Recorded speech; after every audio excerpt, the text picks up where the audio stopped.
Hey, what's up, everybody? And for those of you watching the replay, this is Ryan Nickel coming at you, and I am going to do Quarantine Chronicles number 2.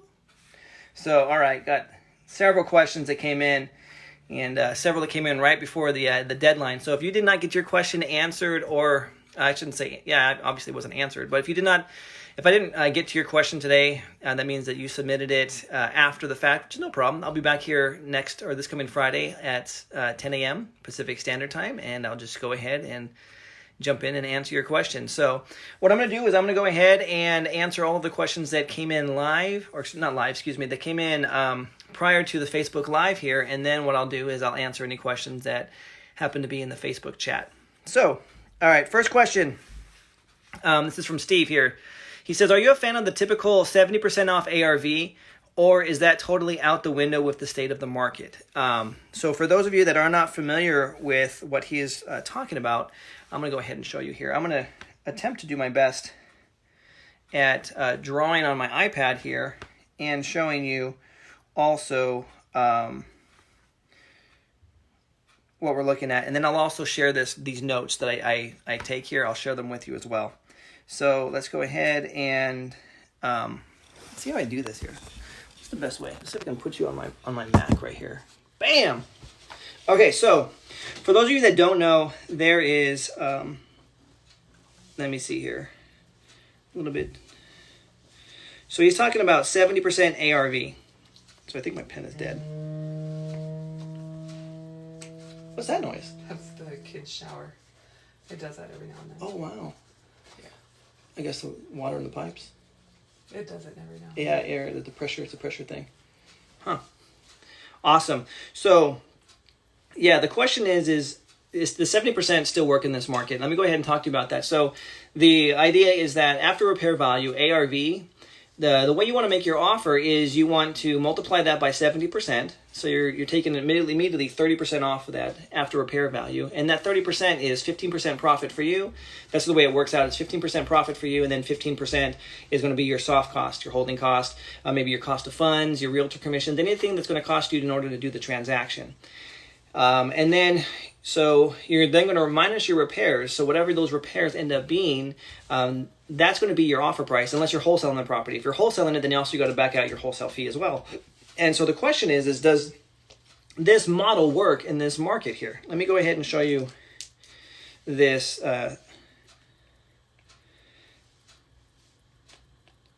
See if we can read this. So we have ARV times 70% minus repairs minus fee, your fee, equals offer. See if that makes sense right there. All right, so I don't know if it's me backwards or not. So myself personally, I've never been a fan of that. On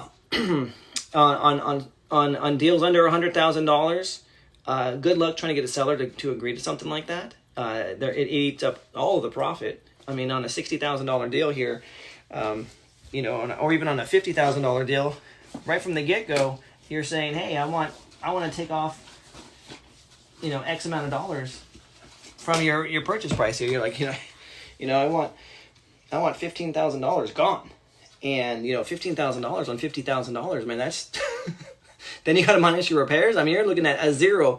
So that's something you have to be considerate of. But then also when you get into $500,000 homes, $500,000, like, hey, you're like, I'm gonna take off $150,000 right now from you, and it's like, that doesn't work, man. So what I have done and what I've always done is I look at what is my after repair value, what can I most realistically sell this property for.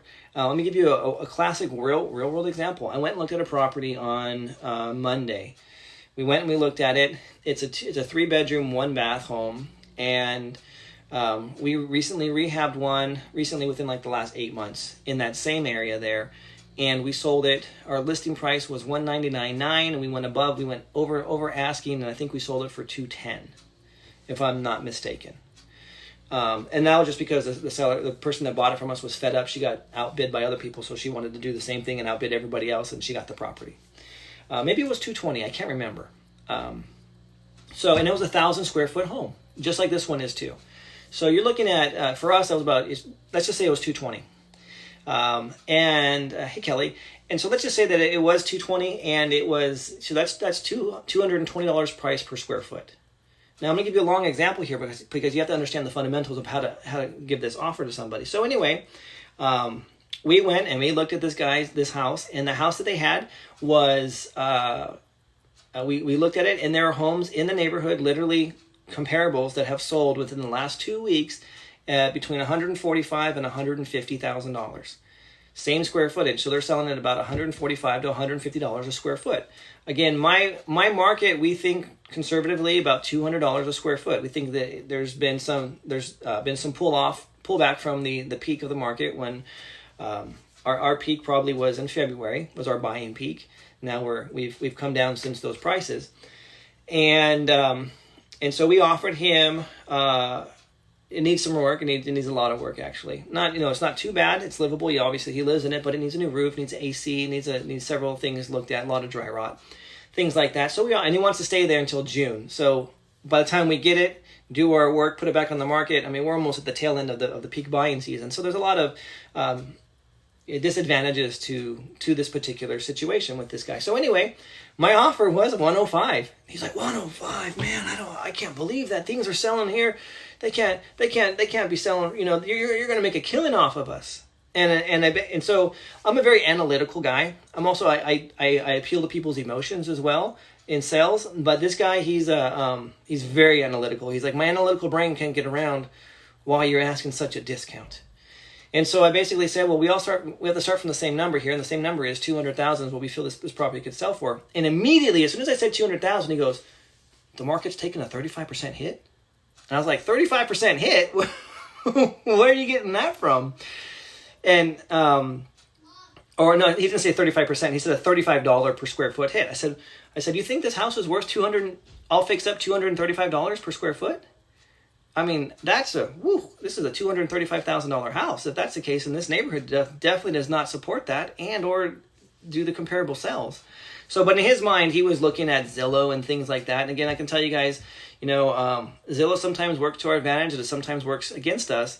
And I just frankly told him, I said, look, you know what? You get what you pay for. Zillow's a free service and you're getting free advice. So unless they're writing you the check, it doesn't mean anything right now. And I showed him comparables. I said, these are the houses that sold recently. In fact, one of them is right around the block from him for $145, with more square footage, mind you. So what I'm doing when I'm looking at my offers is I'm looking at what's the after repair value, and then I'm looking at, okay, what is it going to cost me as far as repairs go, and then my holding costs. So I know my numbers. I have them a little bit more dialed in. And so I came to, and then again, what I wanted to make for my profit. And so 105 was fair. Granted, 105 was letting him stay there rent-free all the way till June 1st. That was, part of my thing. So when he came back to me, he's like, is there any meat on the bones? Is there any room for negotiation? Again, now we're negotiating. I said, and this is where I walked him back through everything because of the numbers. I said, look, man, I originally was thinking 120, but then I looked at sales and I realized I can't do it for 120 because these 3-4 houses have sold for, between the 140 to 150 range. And as a result, I had to walk my offer back. I said, the maximum that I could probably go is 110. But then I realized you wanted to stay until June. And so then I had to push it back even lower because I don't know what's going to happen by the end of, when you leave in June and I get to fix this house, I might not have it on the market until July, middle of July, end of August. And that's assuming that I can get in and get my permits done and all my subs aren't backlog because of everything else that's been happening. There's going to be a lot of demand for construction. So that's where I walked the situation through with this guy. And he goes, well, my wife thinks we could sell it for a lot more. And I said, your wife's probably right. Why don't you go ahead and list it and put it on the market? He's like, the hell with her. I don't have that kind of time. So did I get a deal?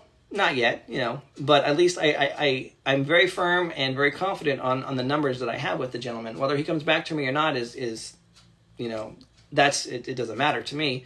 But what I'm sharing with you is what we're doing in our market. So let me just go ahead. What if I just said to this guy, hey, he's like, what's the price? And I said, oh, we're going to sell this for $200,000. So I'm going to go times 70%. That's going to give me 140 minus my repairs. So we have a roof, we have an HVAC, we have dry rot. So those are, the roof and the HVAC are two major things right from the get-go that are going to cost me anywhere between $8,000 to $10,000 depending on what I'm doing here.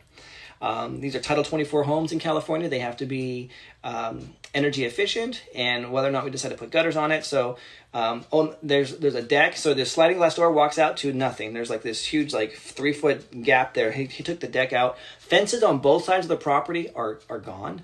They've collapsed, and so there's a lot of little issues that we have to do. So again, just taking 70%, we're at 140. So let's say it's $40,000 in repairs. So I'm going to say, $40,000. Now I'm at $100,000. So I'm at $100,000, and I want to, let's say, so if I'm going to repair this thing myself, $100,000, that's my offer. And we're good. What if I'm going to wholesale this thing out? I'm going to make, say I want to make 10% on this. So $10,000. So I'm going to, 90 is my offer to the guy. So it comes in relatively close. So I don't want to dissuade you from it. Me personally, I do not use it. I look at how I can undercut someone else. So let's say that we were competing. We were competing. Let's say you're going to rehab it yourself, and you come in with 100,000, and I come in 105, but I also have a buffer that I can go up to 110. Can you come into 110? That's the real question. I don't know about you, but I've been hit up by so many rehabbers right now. Just this morning, I hit up by another guy. He goes, hey, I see you're buying property, or I see you're out there looking at property, or I see, hey, you're getting properties under contract. Keep me in mind. These are his exact words. I have crews and I have funds, and I need to keep them both employed. Meaning he needs to keep his money working, and he needs to keep his employees working. And so, is that an opportunity? Well, it could be. Some of the houses that I thought that I was going to rehab, I might be able to sell for a little bit of a premium because these guys have to keep their crews busy. But what I'm saying, though, is that there are people out there that are very competitive. They're willing to pay a little bit extra for a property. In my opinion, not the smartest thing to be doing. But again, if you have a huge overhead and you have to keep the machine going, then you got to keep it going. For me, we're very nimble. We're very, we're a boutique. We can go and we can maneuver how we need to on our projects. But again, if we're competing against each other, that's how I have my competitive edge. And again, I don't do this for everybody. He was a very analytical person. I wrote down specifics like, hey, these are the comps I'm using, this is that. Does it mean I'm going to get the deal? Probably not. I mean, I don't know. Sometimes these analytical type just like to think things through until it's just too late and it doesn't make sense anymore. But anyway, just wanted to share with you because you asked the question, does it work in this market? I personally have never gone by that philosophy. I've always backed in the way I'm doing it. But you can, as you just saw, it does work. The numbers are roughly pretty similar. So, all right, great question. That was from Steve in Sacramento. Let me take a look here at the other one here. And then what I'm going to do on these, on my notes here, I'll clean them up before I put it out there for you guys so that it's not just like this garbled stuff. But I'm just going to write myself some notes so that we can see what this looks like.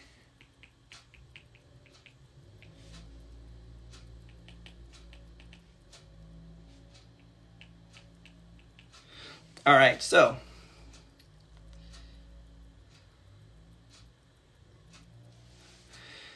Kelly says, how did you come to 105 to 110,000 if the bottom line pre-fee is 110? So Kelly, it's $100,000 if I use the ARV minus 70% rule. I don't use that rule. What I do is I look at what the ARV is, and then I back out my cost, which I have very specific costs. I know what my costs are. My costs really don't change. We have private money as well, so we're using our own funds. We're not having to go and borrow money, so I don't have to do that whole 70% there. So I can have a little bit more profit. Or a little wiggle room. So that's probably where the difference is because we're using private funds rather than having to use hard money. And then of course that's probably where the difference would lie. in the thing. So I know my costs specifically, and I'm able to back those out rather than just doing a blanket 70% minus repairs equals my pre-fee. Hope that helps.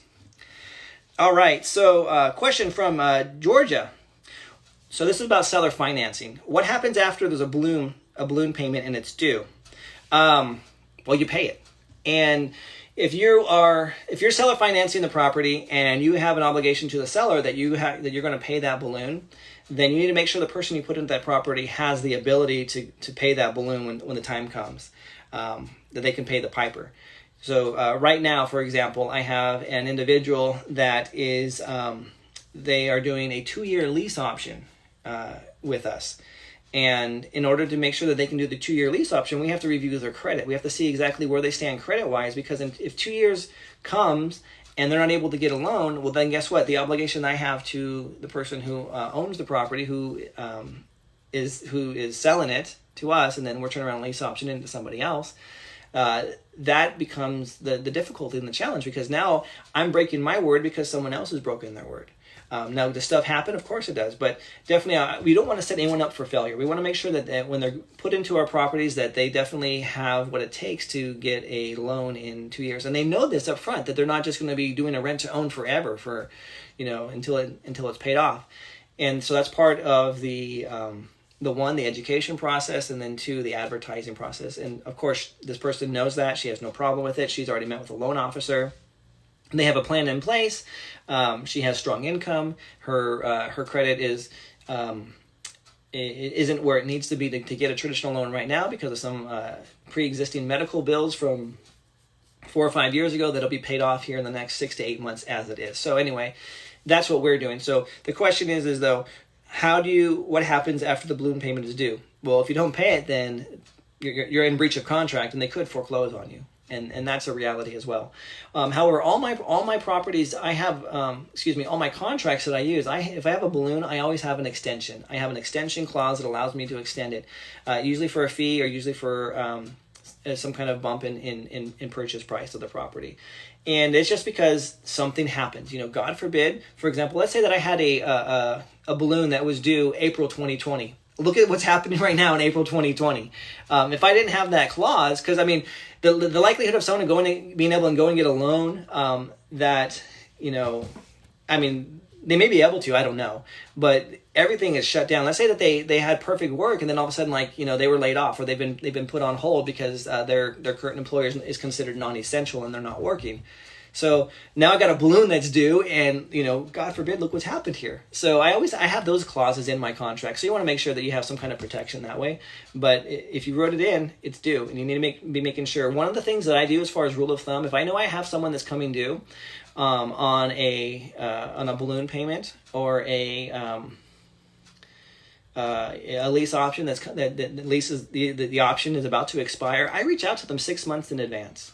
At 6 months, I say, hey, you know what? We're getting close to this anniversary here. We got 6 months. How you doing? Do you need some help? What's going on here? That way, at 6 months, I can start making preparations to, okay, this isn't going to work for you. I need to go back to the seller and renegotiate or ask for an extension. Or if they're too far gone and they've neglected everything and they haven't done anything for the last 18 months, just let them know, hey, you know what? Your option's going to expire. You're more than welcome to lease this property, but you're not going to be purchasing this property. And in fact, when the lease is up, we're probably going to ask you to leave so that we can put somebody else in here and exercise the option that we need to, because we have obligations with the seller. And you knew this going into it. And of course, we have the documentation. We cover all of that. So good questions. Another one from the same person in Georgia.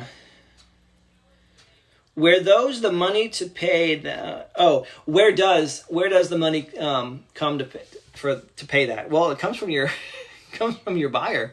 So your buyer has to have the means.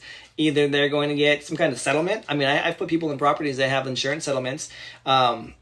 This guy actually just recently in December of last year, we put him in there. He was there for 2 years. He had to do an extension because he did not his insurance hadn't happened, but he got a settlement, and guess what he did? He paid us.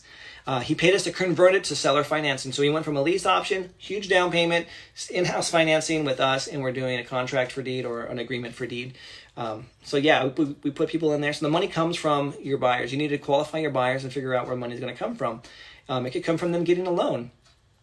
I got another gentleman. He pays us $15,000 annually for a piece of land that he's cultivating on.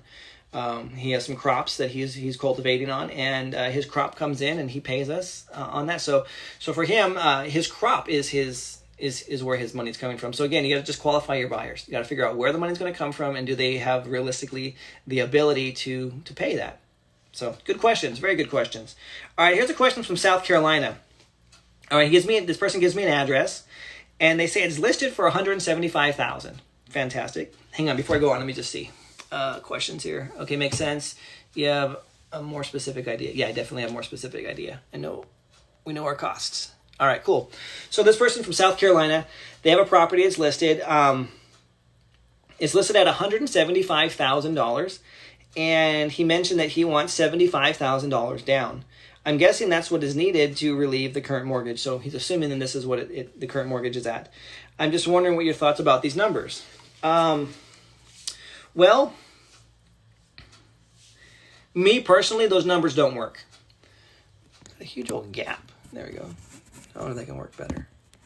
So those numbers for me do not work. And the reason why is I like to put no more than 10% down on these properties. In this particular case, it would be $17,500. $75,000 down, and especially in this market, seems like you'd be able to go put, some money down. You'd have many options on what to do, and especially if it needs repairs. Again, I don't know the property, so for me personally, it doesn't make sense to put that much money down. Especially, I don't even know what the terms are either. I don't know how much he's going to want monthly. So I would like to see a lower down payment. At least initially, if he wants that much and he's willing to take money over time, that's fine. Maybe he'll take $7,500 now, and the remaining, 60. What does that come up to? I was going to do math. This 67.5 or something like that. Have them continue to do that. With payments over time. That's fine as well. So that's what I would be looking at. I'd be looking for a better option, a better down payment. Again, I'd like no more than $17,500. For example, this actually hits home today because we're looking at moving to another home. There was a pre-foreclosure home that we were actually, as a family, we're considering moving into, and it's in a neighborhood. It's a nicer neighborhood. ARV is roughly about $450, and so I'd be willing to pay up to $45,000 if that's the case. That's 10%. They're behind $25,000. They also want to pay back mom, who loaned them money, which was another $42,000. So right now we're at $67,000, and they want to pay mom back. I said, well, I'd be willing to give you money, and then you can pay mom back, or I'll pay mom back, over time. Give me a 2-year window. And then they also want $10,000 to move. And I'm like, geez, guys, this is getting ridiculous. And we had settled on, I'll bring it current and I'll pay mom. And they were wishy-washy about that. And then they came back and they said, no, we still want more money than that. And I said, guys, it's not even worth it. My wife might be emotionally attached to this home, but I'm not paying you more money. And so I withdrew my offer from them. And they're like, well, that's fine. We have a forbearance, or we have a stay right now here in California where we don't have to worry about it. I'm like, these guys, this is the typical, I don't want to be too harsh here, but this is the typical, put your head in the sand type of maneuver that a seller will do, especially when they're in default and pre-foreclosure. Is they'll just ignore everything, and or they'll do one of two things. They'll demand the world and hold out until the very last moment when they can't get it and they settle for nothing or end up losing the property, or they do nothing at all and they wait for the bank to come and take it and they get kicked out to the street and they get nothing. So in both these situations where we're at right now, they want too much or they're going to do nothing. This is kind of where they're at. They also need to move, and they have no income to move on. They're they've been unemployed. One is disabled, and one has been unemployed for 5 years, maybe longer. I don't know. They've had some hardships for quite some time here. It's been chronic, but this is kind of like the end of the line for them. So it's my gut feeling that they're probably going to not do anything and just be forced to move, and then blame it on everybody else. But I cannot justify paying almost 20% for a property that I'm going to have to immediately put another 20 grand into. And they've had cats, and these cats live indoors, if you know what I mean. And it's all floor coverings got to go. The walls got to go. It's original. They're the second owner. It's an original 1977 home, and it's still original. So it's outdated. So there's just a lot of negative, downside to this property. So the mortgage balance on it is just $290. So if I'm putting $70,000 into it plus, 77 plus another 40, I'm like, whoop! It's like a brand new house. So for me, those numbers don't work. And so you have to be careful not to get too emotionally attached when you're looking at property for yourself. For me, it's a strict investment. Does that make sense? Because I don't plan on living in this house forever. My wife might. I don't know. But that's a different story. For me, it's like, do the numbers work, and can I walk away from it and still make profit at the end of the day? Every house that we've ever lived in that we've done this to, we've turned around and we've sold it and we've made money on it doing this stuff. So that's my take on the numbers from the individual from South Carolina. All right, let's go on to the next question here. See what we got. This is from Sunil. He said, how do you overcome seller anxiety of taking over their payments while the loan remains in the seller's name? That's a great question. Anxiety, what are they anxious about is what I would ask. If they're anxious about you not making the payments, then that you've done something in your credibility that has damaged that has caused them to doubt you in your ability. If this is just a hypothetical, then I can tell you, hypothetically, that doesn't happen. And the reason why is when we are dealing with situations where sellers are in a bad situation, where their back's against the wall, what other options do they have? So the solution has to be greater than the pain. So if their pain is, I'm going to lose my house, I'm going to have a foreclosure on my record, I'm going to have to pay the IRS a deficiency judgment, I'm going to have, whatever the situation may be, versus, hey, I'm going to give you debt relief here, I'm going to take over your payments, I'm going to bring things current, your credit score is going to go up because I'm making these payments, does the solution outweigh the pain that they're currently in right now? And if it doesn't, then, they're just going to continue to stay in that pain. So, you have to work on credibility. What is your credit? So when I talk to a person, one of the things I do is I bring them a copy of my book. I have a new book that's going to be out right now. Timing couldn't have been any better. The book is called Trouble Selling Your House. So I'll present them a copy of my book, Trouble Selling Your House, and it's right there. Let me hang on real quick. Let me get another book. So that's when I'm talking to people that are like, for sale by owners and regular individuals that are not in default. But when they're in default, I give them this book. This is, how to defend yourself from foreclosure. I say, look, whether or not you decide to sell me your house, this is my gift to you to help you to navigate through the foreclosure process and defend it if you need to, so that, the banks just don't win and take your house from you and you're left with nothing, which happens 9 times out of 10. So this book will navigate you through that. And of course, it's a huge sales letter. It's basically what it is a sales letter with a lot of anecdotal stories about people that have lost their property that didn't listen to me, or those that we did help and they did listen to me. But at the end, it says, hey, let me buy your house by taking over your payments and giving you debt relief. And so this is a huge credibility for anyone that has been through my training. So Sunil, you've been through my training. You have access to these books at my cost. These books are $5 a piece. My other ones are $3.50 a piece. The Trouble Selling Your House. No, not those ones. Sorry. The Why You Can't Sell Your House. That's my very first book. But these ones, Sunil, these are huge credibility builders. You can say, what? I work with a gentleman, or I've been mentored by this gentleman. I'm in close contact with him. And you can lean on my credibility if you need to. But this is definitely available to you, Sunil, because you've been through our training. For those of you that haven't, sorry guys, you can buy them at retail on Amazon, or we can give you a little bit of a break if you buy them directly from us. But these do build credibility like crazy. So you just have to talk to the person to find out, hey, what is the way for you to be able to walk away and still be okay with your loan being intact.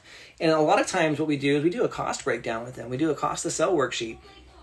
I originally learned this from Dan Duran, the marketing man. And I used it for a little bit and I got away from it. Then I hooked back up with Lou Brown and started using it again. Guys, it's a very powerful tool.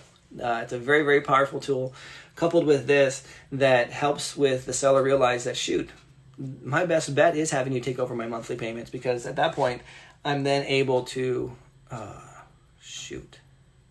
I think my wife's in the shower and my handyman just showed up. We're going to have to see what we're going to do here, guys. We may need to pause this and then come back. But anyway, you got a question. How much is that book for those of us who haven't gone through your program? Would it be a great resource to give the sellers? Yes, it would be a fantastic resource, Kelly. I sell these for those that come to my meetups. And $10 is what they go for. Guys, I apologize. I actually need to take I will be back in 5 minutes. I have a whole lot more questions here.